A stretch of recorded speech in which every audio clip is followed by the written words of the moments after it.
Title: Stop Being Insecure. It's just drinks with my CEO, my wife said, adjusting her dress. Then the restaurant manager brought the check. Start, she said it with a smirk, like my concern was a joke she no longer had patience for. Stop being insecure. It's just drinks with my CEO. Her perfume lingered in the doorway long after she left. Funny how truth sometimes arrives faster than a lie can finish breathing. The restaurant manager placed the check on the table I hadn't even eaten at. Signed by your company's owner, he said. And there it was, the name of the man who'd shaken my hand last quarter, congratulated me for hitting my numbers, and told me he saw leadership potential in my future. His signature hovered above the words "private suite" like a stain. I didn't react, not externally. Internally, something cracked, but didn't shatter. Cracks are useful. They let the light in and let the truth out. I met her 7 years ago in a bookstore, both of us reaching for the same spine-worn novel. She laughed, I apologized, and that was the first time she took something from me while making me feel like it was my idea. She was fire. Curious, bold, unpredictable. I was calm, steady, patient, a planner. Opposites attract, they say. They also burn. We built a life that looked perfect on the outside.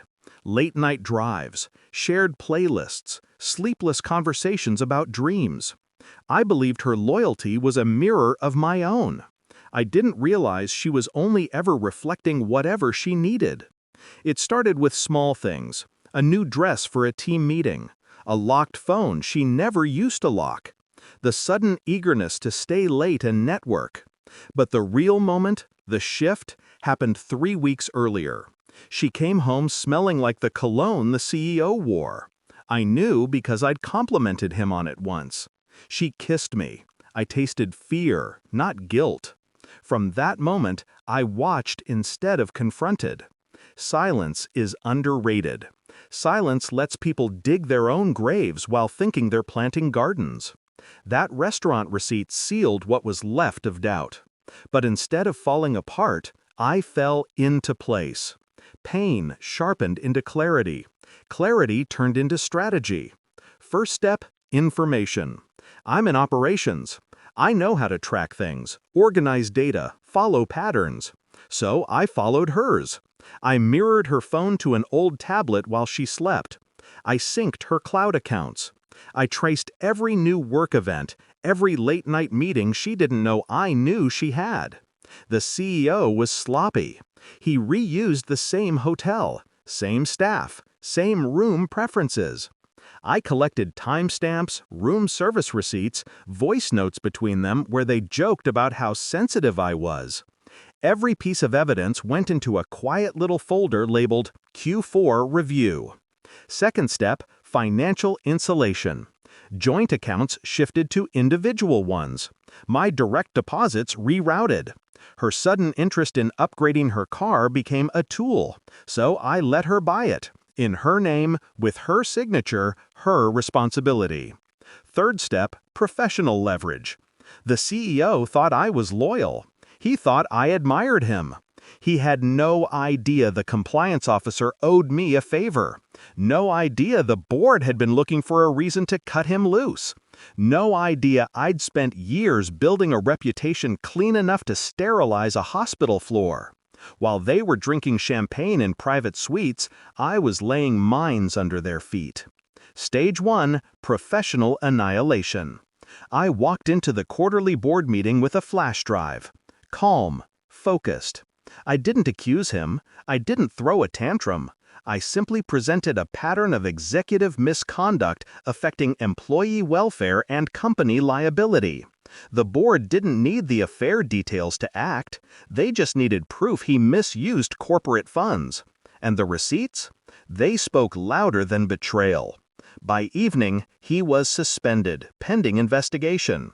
By next morning, every outlet had the leak. Not from me directly, I'm not careless. Just an anonymous packet delivered to a journalist with a history of asking the right questions. Stage 2, personal collapse. I invited her to dinner at the same restaurant where the manager gave me the check.